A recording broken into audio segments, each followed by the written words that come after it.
on va aller rapidement à la question de Clémence de Victoriaville parce qu'il y a le feu. Hein? Il y a le feu dans l'estomac.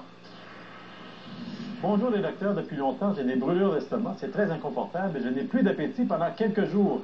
Est-ce que des antiacides m'aideraient à apaiser cette douleur? Ben merci Clémence. C'est vrai que ça brûle des fois. Hein? C'est vrai que ça brûle et la réponse c'est oui, les antiacides peuvent aider. Qu'est-ce qu'un brûlement d'estomac? Hein? C'est un reflux d'acide de l'estomac vers l'œsophage. On a ici des images qui vont vous illustrer ce qui se passe quand on digère les aliments. Les aliments arrivent dans l'estomac, ils doivent être complètement détruits par un acide qui est très fort, c'est l'acide chlorhydrique. Et cet acide-là, quand il est dans l'estomac, il est correct, il ne cause pas de problème. Mais quand il remonte dans l'œsophage, la muqueuse qui couvre l'intérieur de l'œsophage, elle n'est pas faite pour tolérer de tels acides. Donc, on sent vraiment un brûlement. Là. Le terme est réel. Ça peut donner aussi un goût amer dans la bouche. C'est vraiment très désagréable. L'acide chlorhydrique, là, c'est un acide très fort. Ça peut brûler l'acier. Tout à fait. C'est parmi les plus forts acides qui existent. Les personnes ont vraiment les symptômes que je viens de vous décrire, un brûlement, surtout après avoir pris un grand repas ou s'ils font de l'exercice après avoir pris un repas ou quand ils se couchent le soir trop rapidement après avoir mangé. Chez les tout-petits, ça peut se produire aussi des brûlements comme ça. Ils vous le diront pas. Le problème, c'est que l'enfant, à ce moment-là, va commencer à moins manger, à refuser de boire, peut perdre du poids. On parle du tout petit bébé, là. Donc, ils vont avoir tendance à pleurer énormément, à se mettre en position, ce qu'on appelle, nous, dans nos grands termes, d'opistotonus. Ils se mettent vraiment, ils s'arquent vers l'arrière. Ils sont pas bien du tout. Donc, ça, ce sont les symptômes chez les tout-petits. C'est pas évident à trouver. Et normalement, l'acide ne revient pas du tout vers l'œsophage, ce tuyau-là qui amène la nourriture jusqu'à l'estomac. Il y a un clapet qui empêche ce reflux-là de se produire. Chez les adultes, le clapet peut être un peu moins bien efficace. Chez les enfants, des fois, c'est juste une question de maturité. Oui. Et le temps va faire en sorte que ça va devenir La majorité des bébés vont régurgiter. Ça peut être tout à fait normal. C'est quand ça vient empiéter sur leur possibilité de bien manger, de bien s'alimenter, que là, ça devient un problème. Le chocolat, la menthe, les produits très épicés, c'est des choses qui vont augmenter l'acidité dans l'estomac. C'est sûr que chez le tout petit, on parle pas de tabasco puis de repas très épicés ni de tabac, tout ça, mais l'oreiller peut être aussi utile. Pas sous sa tête, évidemment, mais sous le matelas pour vraiment monter un petit peu, faire un petit angle à ce moment-là, l'enfant, ça permet au liquide de moins remonter. Et ce qu'on fait aussi parfois, c'est donner un petit peu moins de lait, des plus petits repas. Donc des plus petits repas chez l'enfant aussi. Oui, c'est ça, ou plus de solide, parce qu'à ce moment-là, ça a moins tendance à remonter aussi. Et quand on a essayé ces méthodes-là, les méthodes non pharmacologiques qui ne sont pas efficaces, on peut aller à la pharmacie. Il y a des produits en vente libre, des antiacides en vente libre qui vont créer une couche à la surface là, de l'estomac pour empêcher, encore une fois, que l'acide sorte de l'estomac. Quand ça ne fonctionne pas, on va aux antiacides plutôt sous prescription, donc des médicaments qui vont diminuer la sécrétion d'acide au niveau de l'estomac, qui vont faire en sorte que ce produit-là, l'acide chlorhydrique, soit moins fort, moins nocif.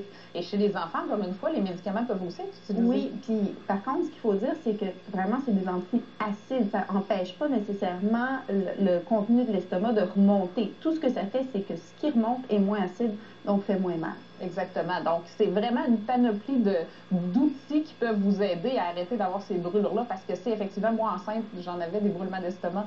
C'est très désagréable. Oui. Maintenant, une grossesse, un accouchement, ça peut être une épreuve pour le corps et ça peut laisser des traces inattendues. C'est Marjolaine de Gatineau qui nous expose son problème.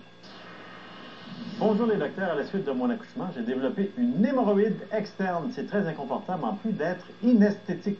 Dois-je avoir une chirurgie pour la faire disparaître? Ah, ben c'est un petit problème quand même, mais qui peut être embêtant. On va regarder comment ça se forme. C'est des veines, en fait, qui vont se dilater.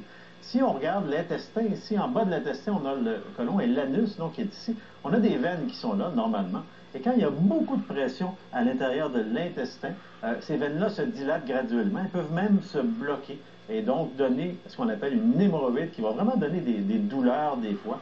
Et ben, ça arrive dans beaucoup de situations, mais ça arrive en grossesse en tout cas. Ça arrive en grossesse, ça arrive chez les personnes qui sont obèses parce que justement le poids du ventre fait en sorte qu'on a plus de pression au niveau de ces veines-là qui sont autour de l'anus. Et aussi le fait de faire des efforts pour aller à la selle. Quelqu'un qui est constipé va avoir beaucoup de problèmes d'hémorroïdes. Ça saigne aussi. Oui, ça peut causer des saignements, mais des douleurs, surtout que l'hémorroïde, la veine elle-même peut bloquer parfois. Puis là, il y a des gens qui sont très, très souffrants à ce moment-là. Il y a deux types d'hémorroïdes qui se forment un peu de la même façon, mais on peut les distinguer. Si on regarde ça à gauche, en fait, on va encercler une hémorroïde hémorroïdes externes qui, elles, se forment à la marge de l'anus, qui va former une petite boule, qui sont assez fréquentes, et c'est elles, souvent, qui vont donner le plus de douleur et le plus de petits problèmes. Si on regarde à droite, maintenant, ce qu'on voit, c'est une hémorroïde interne qui, elle, pourrait ne causer aucune douleur parfois, mais qui va souvent, c'est une des causes fréquentes de saignements. Donc, quand les gens ont du sang dans les selles, effectivement, ça pourrait être une hémorroïde interne, ce qui n'est pas une cause grave là, de saignement, évidemment. Maintenant, quand l'hémorroïde, surtout l'hémorroïde externe, des fois qui peut être formé un sac assez volumineux, là, bon, elle peut se bloquer, l'hémorroïde elle-même peut se résorber, mais ça peut laisser effectivement un sac, en fait, qui est l'enveloppe, ni plus ni moins de tout ça, qu'on appelle une marisque. Et là, évidemment, il faudrait avoir un examen ou une photo pour voir ce que c'est, mais un bon examen pour voir si effectivement c'est une marisque. Donc, qui pourrait soit être inconfortable, mais qui pourrait aussi être inesthétique, comme la personne l'a demandé. Ce qu'il faut éviter d'abord, c'est de mettre des onguents à la tonne là-dessus. On peut développer beaucoup d'irritation si on abuse de ces produits-là. À ce moment-là, il faut les opérer? Mais c'est ça la question. En fait, on a consulté un chirurgien là-dessus. D'abord, il faut avoir le bon diagnostic. Et si c'est une marisque, effectivement, donc un sac, ça devient un peu un sac de peau ou de muqueuse, là, qui peut être un peu vide, ça s'opère très facilement. En fait, un chirurgien peut enlever ça là, sous anesthésie locale. C'est vraiment pas un gros problème. Mais le point, c'est d'avoir le bon diagnostic, parce que ça pourrait être une hémorroïde, où là, c'est quand même un petit peu plus compliqué pour éviter qu'il y ait des segments, ou une autre lésion, hein, ça pourrait être des fois des condylomes, donc des virus qui auraient pu causer ça. Donc, il y a beaucoup de choses qui peuvent ressembler à une marisque. Mais si c'est vraiment le sac, si le sac dérange pour différentes raisons, ça s'enlève apparemment assez facilement, sans laisser de gros problèmes. Donc, au moins, ça peut se régler. Ouais. Mais le traitement, hein, souvent, des hémorroïdes, c'est la prévention. Ouais. Perdre du poids, essayer d'avoir des habitudes de sel normales. Si on a des problèmes de constipation, prendre plus de fibres, plus de liquide, ça va faire en sorte, mais c'est sûr que la grossesse, on peut rien y faire, mais même en grossesse, on peut faire attention à ce qu'on mange pour avoir des habitudes de sel normales. Ça va faire en sorte qu'au moins, elles n'apparaîtront pas. Si elles apparaissent pas, ben, on n'aura pas la marisque qui va continuer par la suite. C'est clair que la constipation, c'est la cause numéro 1 en général. Donc là, c'est une question de diète, le plus souvent, là, et d'habitude de vie. On peut prévenir beaucoup comme ça. Maintenant, ça me démange là, de vous le donner depuis le début, c'est le conseil des docteurs. Je retiens encore un tout petit peu, puis on vous le donne après la pause.